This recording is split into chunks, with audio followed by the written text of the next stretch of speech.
안녕하세요. 저는 지방에서 거주 중이고 IT 분야로 중소기업을 운영 중인 남성입니다. 지금까지 살아오면서 제게 이런 상황이 생겨버릴 거라고는 단 한 번도 상상조차 못했는데 결국에는 말도 안 되는 사건이 터져버리고 말았습니다. 우선 제 고민을 간략히 먼저 말씀드리자면 얼마 전부터 저는 인간으로서 해서는 안 되는 일을 저지르고 있네요.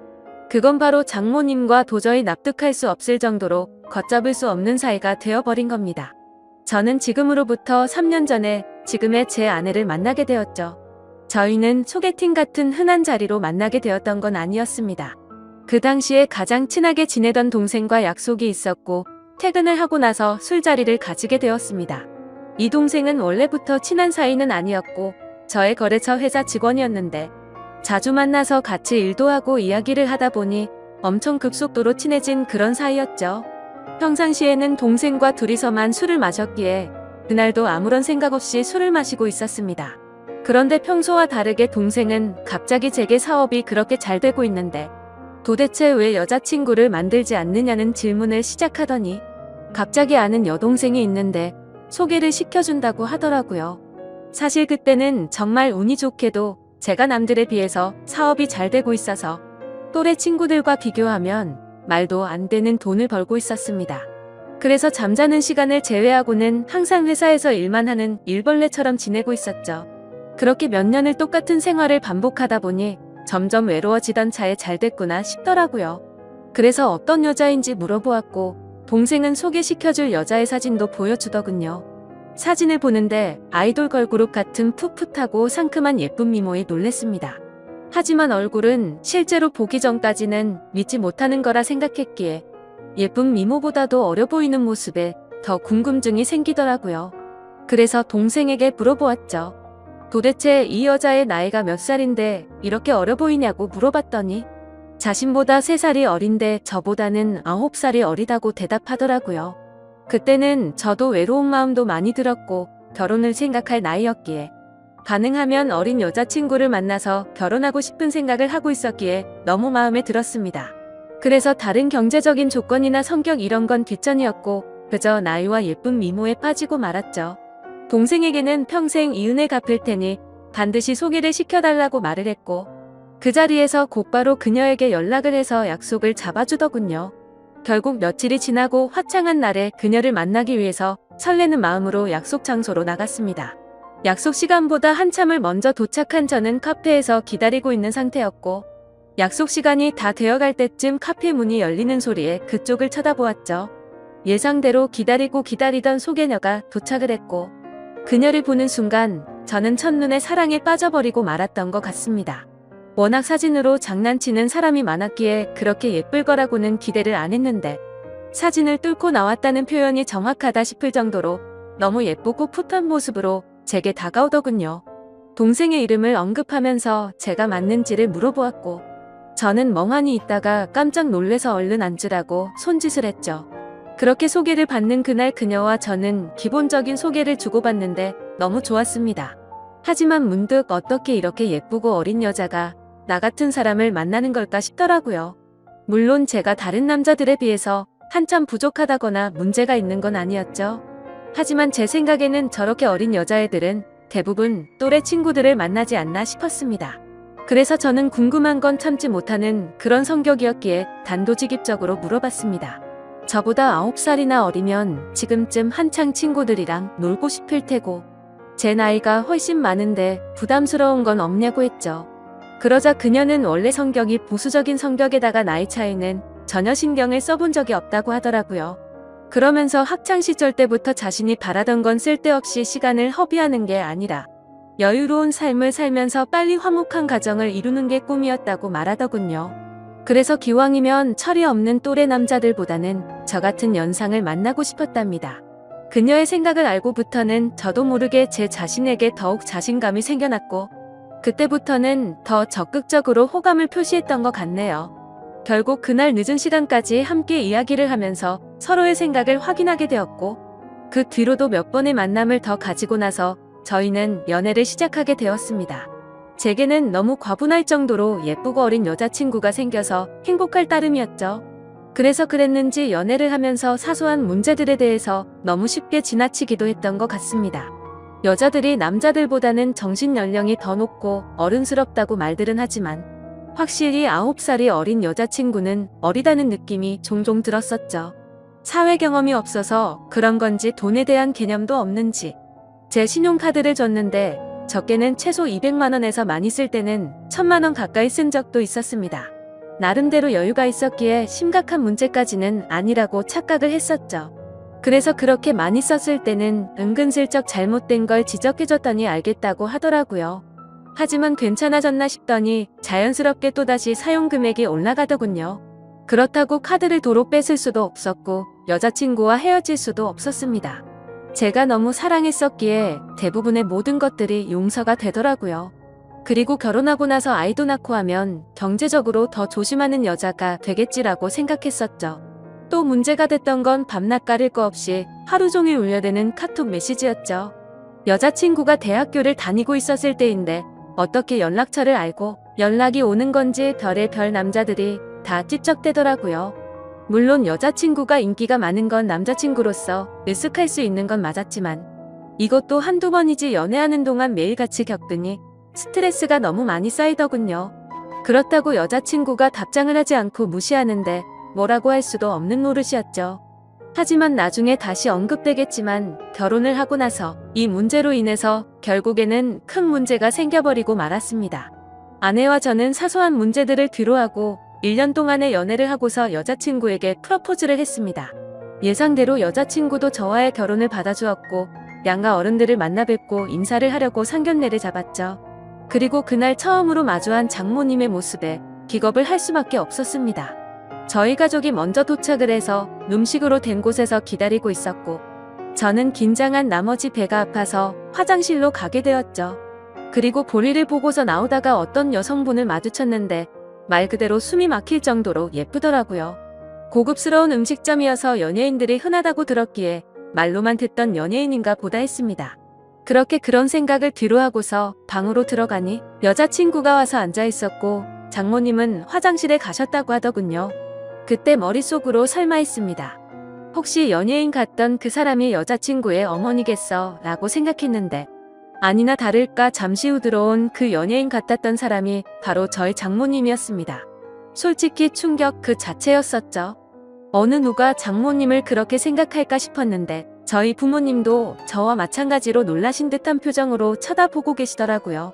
당황스러운 상황을 뒤로하고 식사를 하면서 이야기를 들어보니 장모님이 어린 나이에 철이 없으실 때 제 여자친구를 낳게 되셨고 저와의 나이 차이가 겨우 11살밖에 나지 않더군요. 제게 있어서 아내와 장모님 나이 차이가 위나 아래로나 별로 차이가 나지 않는 거였습니다. 하지만 장모님과 저를 놓고서 겉으로 보면 제가 오히려 더 나이가 많아 보일 정도였습니다. 그동안 여자친구가 왜 이렇게 예쁘고 동안인가 했더니 어머니를 닮아서 그랬던 거구나 싶더군요. 그렇게 상견례 자리는 서로가 기분 좋게 이야기는 오고 갔지만 장모님께서는 내심 걱정이 많이 되셨던 것 같더라고요. 아내와 제가 나이 차이가 많이 나서 아내가 저를 제대로 이해하고 감당은 할 수가 있을까 하는 그런 생각들이 있으셨던 거죠. 심지어 저희 장모님은 이른 나이에 결혼을 실패하신 미혼모셨기 때문에 더 그랬던 것 같습니다. 장모님께서도 제 여자친구처럼 어린 나이에 섣부른 판단으로 결혼을 하게 되었고 제 아내를 낳으셨는데 결국에는 그 결혼 기간이 오래가지 못해서 좋지 않게 끝나버리고 말았던 거죠. 그래서 걱정이 더 크시다는 걸 알 것 같았고 그 마음이 잘 헤아려졌습니다. 저는 장모님께 말했습니다. 제가 나이에 비해 나름대로 산전수전 다 겪어봤고 나이도 많은 제가 여자친구를 잘 이해해주면서 예쁘게 살겠다고 했고 저를 믿고 맡겨달라고 말씀을 드렸죠. 그러자 다행히도 장모님은 그제서야 조금은 걱정을 덜어주셨고 기분 좋게 상견례 자리가 끝이 났습니다. 그날 이후 여자친구와는 1년의 짧은 연애 기간을 마침표를 찍고서 곧바로 결혼식을 올렸습니다. 그야말로 누가 보더라도 초고속으로 결혼을 한 거였죠. 요즘에는 10살 정도 차이 나는 커플들이 흔하다 싶을 정도로 많았는데 그런 커플들을 보면 인고 부부들처럼 잘돼 사니까 크게 문제될 거라는 생각은 없었습니다. 그러나 그런 이상과 현실은 너무나도 다르다는 걸 알기까지 그리 오래 걸리지가 않았죠. 처음에 1년 동안은 다른 사람들과 다름없이 행복하게 잘 지냈습니다. 하지만 결혼 전부터 문제였던 다른 남자들의 연락이 문제였던 거죠. 함께 지내다 보니 잠이 막 들려고 하다가도 새벽에 울리는 휴대폰 소리에 깨는 경우가 생기다 보니 짜증이 났습니다. 그것도 급한 연락도 아니고 별것도 아닌 걸로 유부녀에게 추근덕대는 남자들의 연락이니 당연히 화가 날 문제가 아닐까요? 솔직히 결혼을 하게 되면 이런 문제가 없을 거라고 생각을 했고 여자친구도 단호하게 잘 거절할 거라고 생각을 했습니다. 그래서 지나가는 말로 몇 번을 말해봤었는데 소용이 없더라고요. 휴대폰 연락처를 바꾸라고 하면 어릴 때부터 쓰던 번호라서 그럴 수가 없다고 했고 개인적으로 하는 소셜 계정이라도 없애면 덜하지 않겠냐고 하니까 그러기가 싫다더군요. 왜 가정주부가 그런 것까지 굳이 하려고 하는 건지 물어보니 어린 나이에 시집와서 이런 거라도 안 하면 우울증이 올 것 같다더라고요. 아내의 그 말이 너무나도 황당했습니다. 결혼 전에는 또래 친구들이랑 놀기 싫고 빨리 결혼해서 화목한 가정을 이루고 싶다더니 말이죠. 심지어 정말 다른 사람들과 비교했을 때 부족할 거 전혀 없게 다 해줬다고 생각했는데 너무 큰 배신감이 들었습니다. 저는 아무리 많이 벌어도 한 달에 300만 원을 쓸까 말까인데 아내는 한 달에 평균 700만 원은 넘게 쓰면서도 우울할 수가 있는 거구나 싶더군요. 그래서 그냥 사소한 다툼으로 문제를 키우기 싫어서 그냥 넘어가려고 마음을 먹었습니다. 그나마 바람이라도 피지 않는 게 어디겠냐라며 생각을 하고 참았었는데 제가 너무 멍청했던 거죠.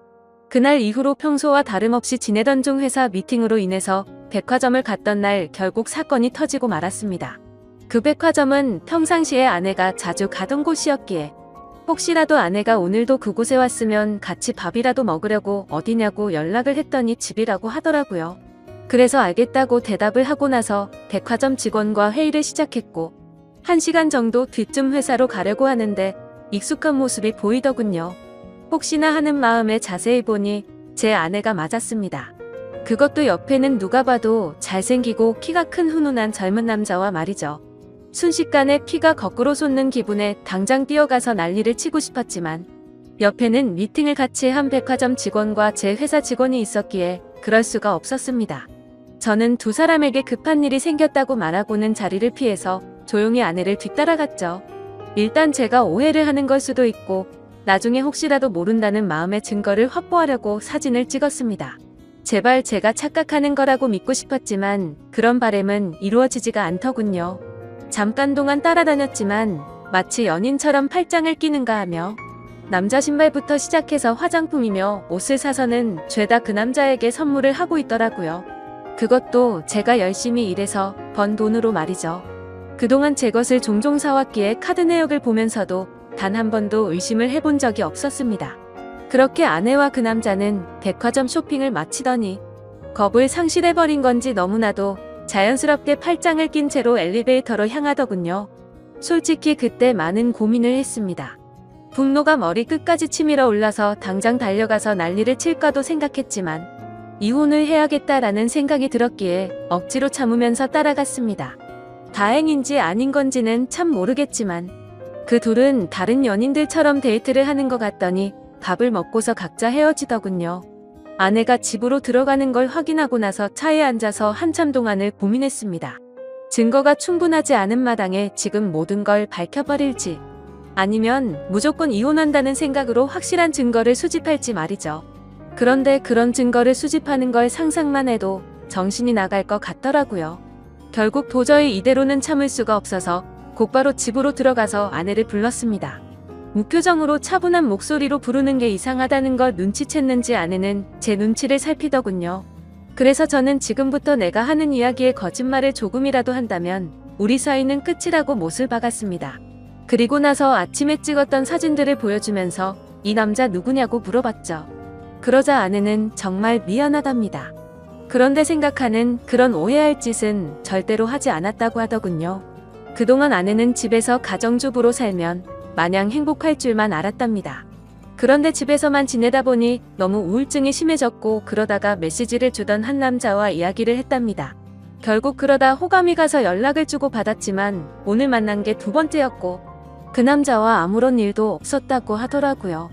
솔직히 그 말이 믿고는 싶었지만 바보같이 온전히 다 믿을 수가 없어서 말했습니다. 너는 겨우 2번 만난 사람한테 저런 명품들은 선물하냐고 물어봤죠. 그러자 아내는 자신이 너무 돈에 대해서 별다른 생각이 없었던 것 같았다고 하더군요. 그냥 아무런 생각도 없이 선물을 해준 건데 지금 생각해보니 제정신이 아니었던 것 같답니다. 저는 그래서 단호하게 무표정으로 대답을 했죠. 이미 우리는 신뢰가 깨져서 예전처럼 믿고 지낼 수가 없을 것 같다고 말했고 이혼하자고 했습니다. 그제서야 아내는 상황의 심각성을 깨달았는지 울면서 말했죠. 거짓말 없이 전부 솔직하게 말했는데 왜 그러는 거냐며. 2번 다시는 이런 일 없을 테니까 한 번만 용서해달라고 했고 제 바람대로 개인 소셜 계정도 지울 거고 연락처도 다 바꿔버린다고 하더군요. 그리고 카드도 사용하면 오해할 일 없게 카드 내역 전부 보라고 하면서 울더라고요. 솔직히 너무 많이 사랑했었기 때문에 이혼을 한 번도 생각조차 못해본 터라 저도 너무 당황스러웠습니다. 그래서 어떻게 하는 게 맞을지 한참을 고민하다가 아내의 눈물에 마음이 약해져서 결국 용서를 해주게 되었죠. 그래도 그날부터는 많은 부분들이 달라지기 시작했습니다. 아내는 약속했듯이 번호도 바꾸고 소셜 계정도 지워버렸고 지나친 카드 사용도 줄어들었죠. 그리고 우울한 마음을 없애고 요리를 배울 거라며 장모님 댁을 자주 왕래하더라고요. 하지만 그런 모습에도 불구하고 제 깊숙이 자리 잡은 의심은 절대로 사라지지가 않았습니다. 아내의 말대로 장모님 댁을 가는 게 맞는지 몰래 따라가 본 것도 수차례 했으니 말이죠. 아무튼 그렇게 겉으로는 아무렇지 않은 척 생활을 하던 중 아내는 임신을 하게 되었습니다. 그 소식을 듣고부터는 아내에 대한 의심도 많이 줄어들었던 것 같고 예전처럼 아낌없이 잘 대해줬죠. 그리고 날이 갈수록 평소에도 장모님을 잘 따르던 아내는 신체적인 변화들이 생겨나자 그 이전보다도 더욱 많이 장모님을 찾았고 아내가 장모님 댁을 가는 횟수보다도 장모님께서 저희 집으로 찾아오시는 경우가 더 잦아지셨습니다. 저희 집과 장모님 댁은 대중교통을 이용하게 되면 비교적으로 가까운 거리여서 장모님은 이른 아침에 저희 집으로 찾아오셔서 제 저녁까지 챙겨주셨습니다. 뭔가 기분이 참 묘하더라고요. 무슨 미모의 여배우가 와서 밥을 차려주는 기분인데 장모님은 음식 솜씨도 너무 훌륭하셨죠.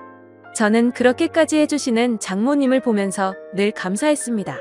그렇게 하루하루를 지내다 보니 아내가 임신 8개월이 넘었을 때부터 우리 부부는 갑자기 싸움이 잦아졌습니다.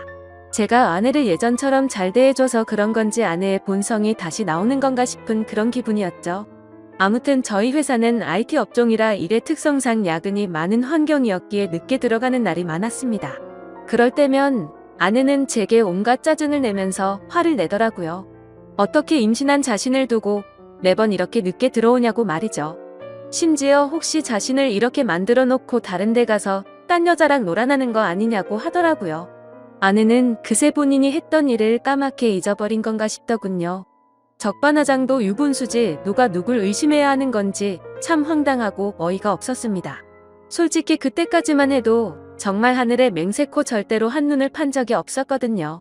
그리고 사장이라는 자리에 있기 때문에 가끔은 사기 진작을 위해서라도 직원들과 회식을 해야 하는데도 불구하고 사회생활을 안 해본 티를 내는 건지 아내는 그런 상황들을 절대로 이해해주지 않더라고요. 그냥 회사 일부터 시작해서 집안일까지 일부러 시비를 거는 거 아닌가 하는 생각까지 들었습니다.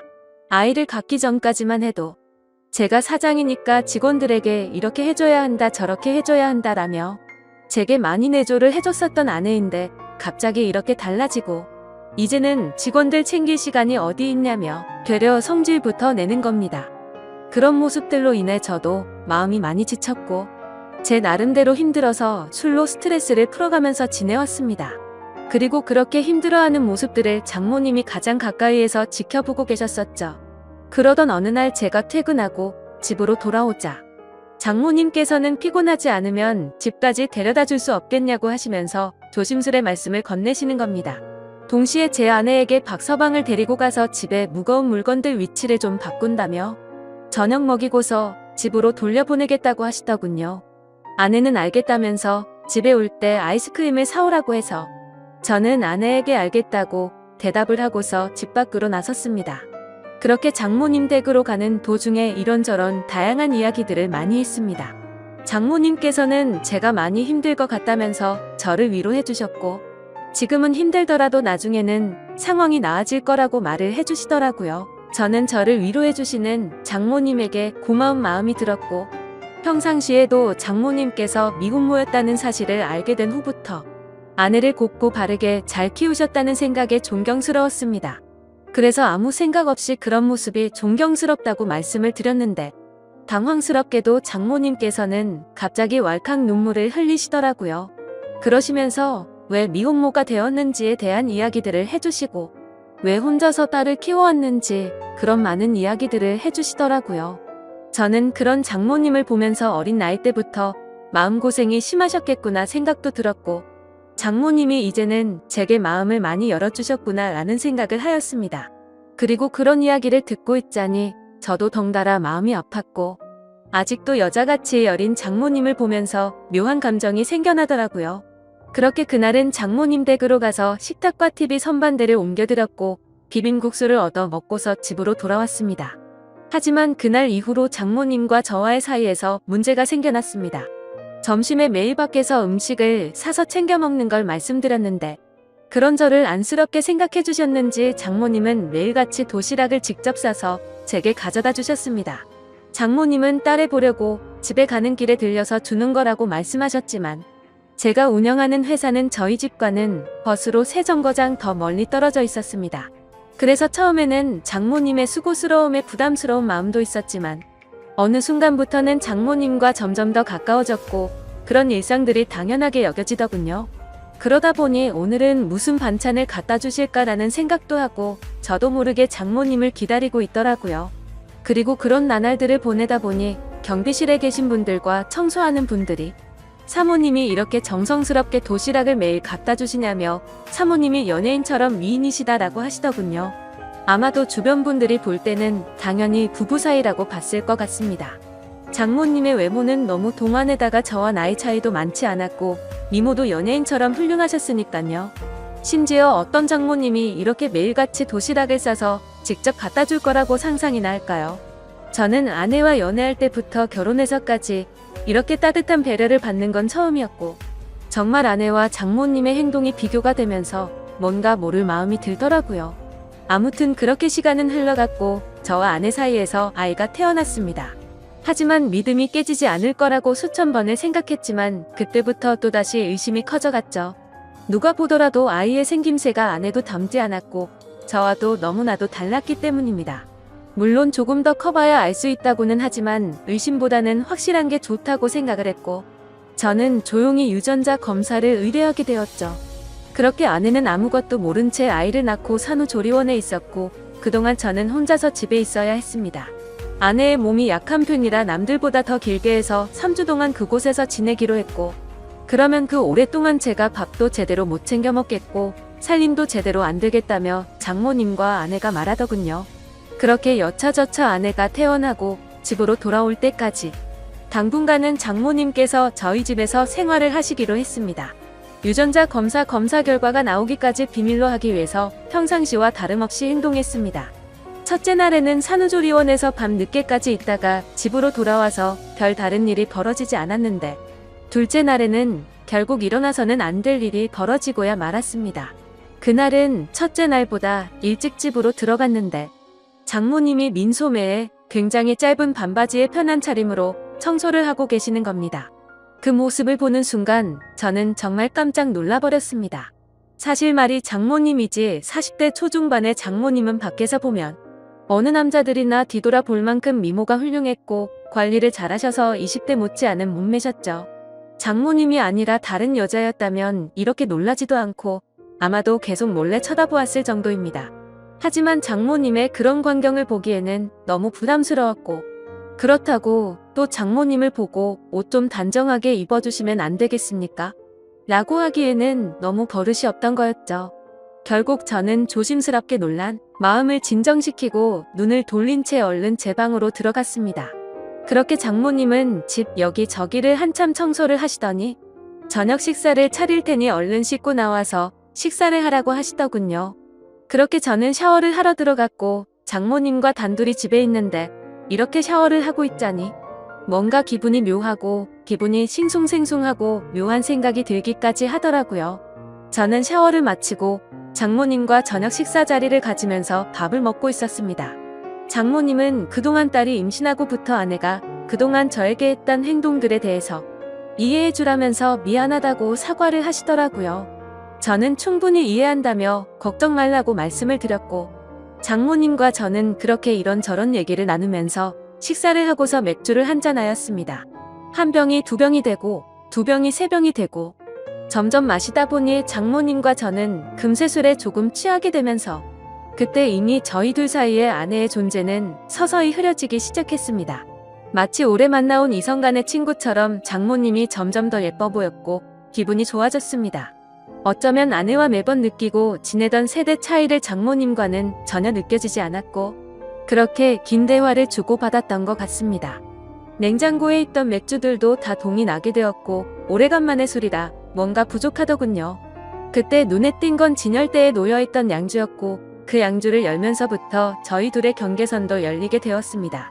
40대 초중반의 나이의 얼굴은 30대 못지않고 또 몸매는 20대도 부럽지 않을 만큼의 장모님은 누가 봐도 관리를 잘했기에 그동안 저도 몰래 키워왔던 제 마음이 저도 모르게 생겨나기 시작했습니다.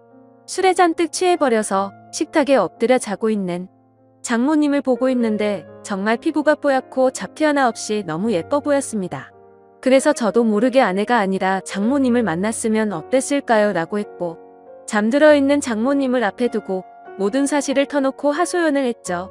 결혼 후에 아내에게 있었던 일에 대해서 말을 했고 믿음이 없어졌다는 사실과 장모님의 행동들이 너무 설레어서 이제는 내 감정과 마음을 모르겠다는 말을 했습니다. 그리고 결정적으로 유전자 검사를 했다는 사실까지 말을 해버린 거죠. 그 말을 꺼내고 나서는 아차 싶어서 봤지만 아무런 미동조차 없는 장모님을 보면서 안심을 했고 더 이상 실수를 해서는 안 되겠다 싶어서 방으로 들어가서 잠을 잤습니다. 그리고 다음날 일어나서는 사위로서 해서는 안 되는 말과 유전자 검사를 했다고 말한 기억이 들면서 깜짝 놀랐습니다.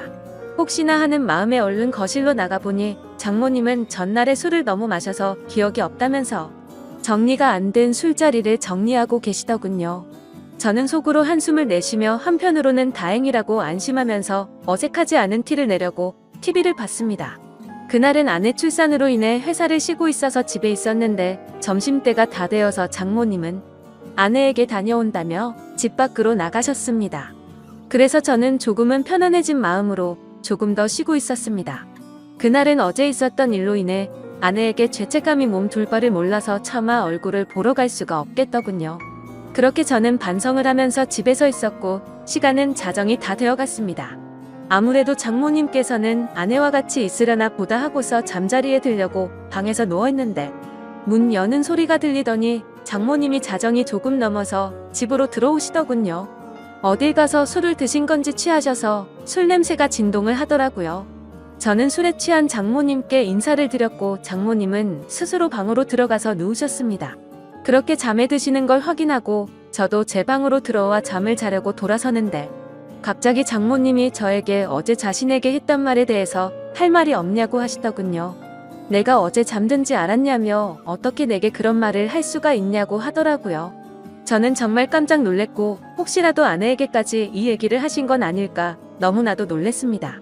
곧장 저는 장모님에게 다가가서 무릎을 꿇고 빌었습니다. 그리고 솔직하게 말했습니다. 그동안 아내에게 받아온 내조와 다르게 장모님이 해주시던 배려가 너무 좋았다고 했죠. 그리고 사람 감정이라는 게 제 마음대로 되는 것도 아니고 그저 술에 취해서 헛소리를 한 거라고 말했습니다. 더 이상 감정 키워나가는 일 없을 테니 걱정 말라고요.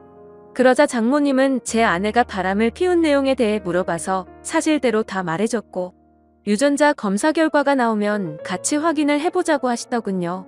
그리고 결과를 알 때까지는 아내에게는 절대로 비밀로 하자고 하시더군요. 그러겠다고 대답을 하자 장모님은 아직 술이 덜 깨신 건지 갑자기 돌변하시더니 이미 상황은 엉망진창이니 다른 건 전부 다 잊고 술이나 같이 마시자고 하시더군요. 그래서 저도 도저히 맨정신으로 버티기엔 감당이 되지 않았고 양주를 거의 원샷 하다시피 마셨고 어제보다 더 많은 술을 마셨습니다.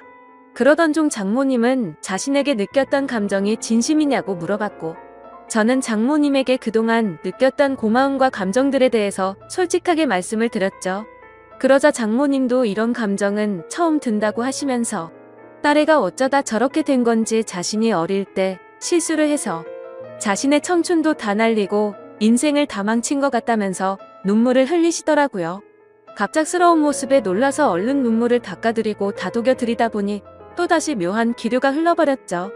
결국 장모님과 저는 절대로 가져서는 안 돼 서로의 감정을 알게 되었고, 아마도 그날 이후로 아내에 대한 생각과 죄책감은 사라지고 없어진 것 같았습니다. 그렇게 며칠이 지나고 나서 유전자 검사지를 받아본 결과 정말 불행하게도 제 친자식이 아니더군요. 그런데 참 묘했습니다. 이게 다행인 건지 불행인 건지 생각보다 큰 감흥이 없더라고요. 저는 곧바로 장모님에게 연락을 해서 이 사실을 다 말해주었고, 장모님은 상처가 된 건 아니냐면서 저를 위로해 주었죠. 그래서 제가 드는 생각과 감정에 대해서 솔직하게 다 말해줬습니다. 아마도 아내와의 인연은 처음 바람 피우던 사실을 알게 된 순간부터 끝이 난 것 같다고요.